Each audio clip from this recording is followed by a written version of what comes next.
میرا نام بسمہ ہے۔ جب سے ہوش سنبھالی گھر میں فاقے کا عالم تھا، کیونکہ امی جان اچانک بیمار ہو گئے تو ابو نے اپنی زمین مال مویشی امی کے علاج پہ لگا دیے۔ اللہ کے کرم سے امی جان ٹھیک ہو گئیں، مگر ساری جمع پونجی اور جو تھوڑی بہت زمین تھی امی کے علاج میں بک گئی اور ہم مقروض ہو گئے۔ اب حالت یہ تھی کہ دن میں ایک وقت کا کھانا ہی میسر آتا۔ ابو مزدوری کرنے لگے، مگر حالات اس قدر خراب ہو گئے کہ ان حالات میں ہم سب رشتہ داروں نے منہ موڑ لیا، کوئی بھی ساتھ نہ رہا۔ ابو نے اکیلے خود کو سنبھالا، حالات بہت خراب ہو گئے اور گزارا کرنا بہت مشکل ہو گیا۔ ہم 6 بہن بھائی ہیں۔ چھوٹے بھائی نے پڑھائی چھوڑ کر ابو کے ساتھ مزدوری شروع کر دی، جس وجہ سے ہم باقی سب پڑھنے لگے۔ بڑے بھائی اسکالرشپ پر دوسرے شہر پڑھنے چلے گئے اور ان کی وہاں جاب بھی لگ گئی۔ ادھر مجھے شہر میں ہاسٹل میں داخل کروا دیا گیا۔ گھر میں ہمیشہ حالات کی سنگینی اور فاقوں کی وجہ سے سب کے رویے تلخ تھے، جس کی وجہ سے زندگی میں تلخیوں کے سوا کچھ نہیں تھا۔ ایسا لگتا تھا جیسے کسی کو کسی کی کوئی فکر نہیں، سب الجھے رہتے۔ اللہ کے کرم سے حالات بہتر ہونے لگے، مگر گھر سے دوری ہو گئی۔ اس دوران ہاسٹل میں میرے نمبر پر انجان نمبر سے کال اور میسج آنے لگے۔ میں نے کوئی توجہ نہ دی اور مسلسل نظر انداز کرتی رہی، مگر روز ہی کال اور میسج ہوتے۔ ایک دن موبائل دیکھنے لگی اور اس نمبر سے کئی دنوں کے آئے میسج پڑھنے لگی۔ جس کے میسج تھے وہ لڑکا میرے کالج میں ہی پڑھتا تھا، جس کا نام ندیم تھا، مگر وہ الگ گروپ میں تھا۔ اس نے کہا کہ میں آپ سے محبت کرتا ہوں، شادی کرنا چاہتا ہوں۔ میں نے کوئی یقین نہیں کیا تو اس نے کہا کہ اگر مجھ پر یقین نہیں تو میری بھابھی اور بہن سے بات کر لیں۔ اگر میں جھوٹا ہوتا تو بہن اور بھابھی کو کیوں کبھی درمیان میں لاتا۔ میں نے اس بارے میں اپنی روم میٹ سعدیہ سے بات کی۔ سعدیہ نے اپنی امی سے، جو کہ ٹیچر تھی، ان سے مشورہ کیا۔ اس کی امی نے استخارہ کروانے کا کہا، پھر کسی سے استخارہ کروایا، جس میں کہا گیا کہ وہ لڑکا سچا ہے، محبت کرتا ہے، شادی کرنا چاہتا ہے۔ اگر اس سے بات نہ کی گئی تو وہ جان دے دے گا۔ مجھے یقین دلانے کے لیے ندیم نے اپنے ہاتھ پاؤں پہ کٹ لگائے، زخمی کیا خود کو، نشہ آور چیزیں استعمال کرنے لگا، صرف میرا اعتماد جیتنے کے لیے، جس پر میری سہیلیوں سعدیہ اور شبنم نے مجھے ڈانٹنا شروع کر دیا کہ اب تو یقین کر لے، اگر وہ جھوٹا ہوتا تو تمہارے لیے اپنے ساتھ ایسا کیوں کرتا؟ اس کی محبت کو اپنا لو ورنہ وہ جان دے دے گا اور تم زندگی بھر پچھتاتی رہو گی، کوسو گی خود کو اور ایک سچی محبت کرنے والے شخص سے زندگی بھر کے لیے محروم ہو جاؤ گی۔ اس طرح میں ندیم پہ یقین کرنے لگی، کیونکہ اس کی بہن اور بھابھی بھی شامل تھی اور وہ استخارہ بھی میرے حق میں تھا۔ اس کی بہن اور بھابھی کبھی کبھی مجھ سے ملنے آتی اور تحفے بھی لاتی۔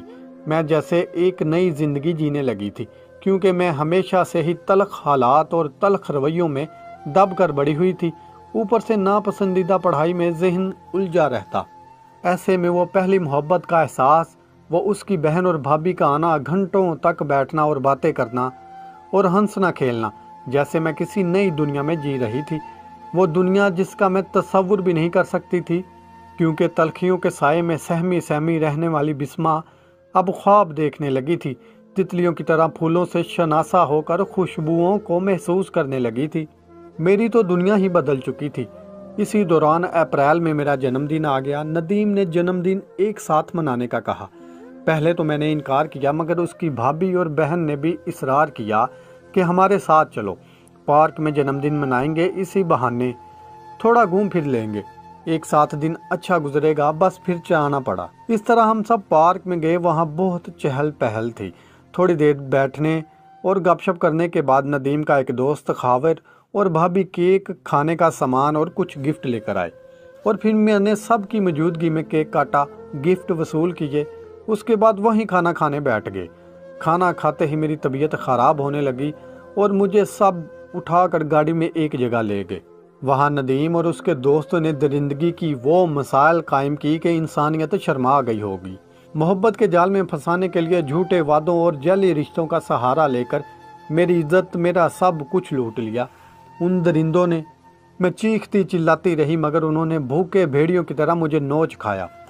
وہاں مجھے پتا چلا کہ وہ بھابھی اور بہن ندیم کی کچھ نہیں لگتی، بلکہ اس کوٹھے کی طوائف ہیں جہاں مجھے لا کر لوٹا گیا۔ اور یہاں مجھے بیچنے کے لیے میری بولی لگنے لگی۔ میرے جسم اور چند پیسوں کے لیے اتنی محنت، اتنا بڑا دھوکہ، محبت کے نام پر اتنا بڑا ظلم۔ اتفاق سے جانے اللہ نے ان کے دل میں کیا خوف ڈالا کہ ان میں سے ایک نے کہا کہ اگر اسے بیچ دیا تو ہم سب پھنس جائیں گے، کیونکہ پورا ہاسٹل جانتا ہے ندیم کا اس سے تعلق ہے اور بہن بھابھی کے نام پر اسے کون ملنے آتا ہے۔ اس نے ندیم اور پورے گروپ کو سمجھایا اور پھر مجھے وہاں سے نیم بے ہوشی کے عالم میں اسی پارک میں لا کر لاوارث لاش کی طرح پھینک دیا گیا۔ پارک سے مجھے ایک نواز نامی لڑکے نے اٹھا کر ہسپتال منتقل کیا، جہاں مجھے ہوش آیا اور نواز مجھے بہن سمجھ کر ہاسٹل چھوڑ آیا۔ میرا سب کچھ لٹ چکا تھا، خود اپنی ہی نظروں میں گر چکی تھی، خود کو اذیت دیتی، نہ جی پا رہی تھی نہ مر رہی تھی۔ ہاسٹل تبدیل کیا، اس کے بعد مجھے دھمکیاں ملنے لگی کہ ہمیں ملو ورنہ ہم تصویریں اور ویڈیو وائرل کر دیں گے۔ بس ماں باپ کی دعائیں تھیں اور اللہ نے ہمت دی اور میں نے کہا کہ وائرل کر دو، زیادہ سے زیادہ میں تو خودکشی کر لوں گی، کیونکہ اس حال میں گھر والوں کا سامنا تو کر نہیں سکتی اور پھر تم سب بھی پھنس جاؤ گے۔ انہوں نے کہا کہ حرام موت سے بہتر ہے ہمیں ملو، مگر میں نے کہا کہ حرام زندگی اور پل پل تڑپنے سے بہتر ہے ایک بار ہی حرام موت مر جاؤں۔ اس کے بعد انہوں نے میرا نمبر وائرل کر دیا اور مجھے لوگوں کے فون آنے لگے کہ جو ہونا تھا پہلی بار ہو چکا ہے، اب ہمارے پاس آؤ، رات گزارو، اتنے پیسے دیں گے، یہ کرو وہ کرو۔ یہ سب سن کے میں تڑپ جاتی اور خود کو کاٹتی کہ میں نے اپنے گھر کی عزت مٹی میں ملا دی، اپنے چہرے کو نوچتی اور پیروں کو کٹ لگاتی کہ ان قدموں سے چل کر کیوں گئی تھی، دیواروں کو سر مارتی، نفسیاتی بن چکی تھی۔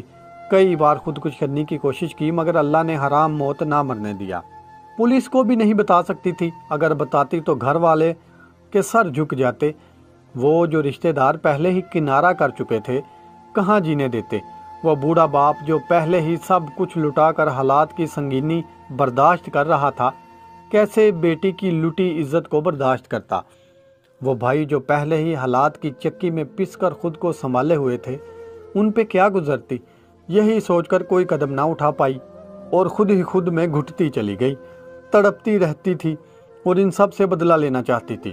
نواز میرا ساتھ دے رہا تھا بھائی بن کر، اس کے کہنے پر میں اسے پیسے دیتی تاکہ بدلہ لے سکوں۔ اب وہی ایک سہارا تھا، ورنہ سب کچھ تو برباد ہو چکا تھا۔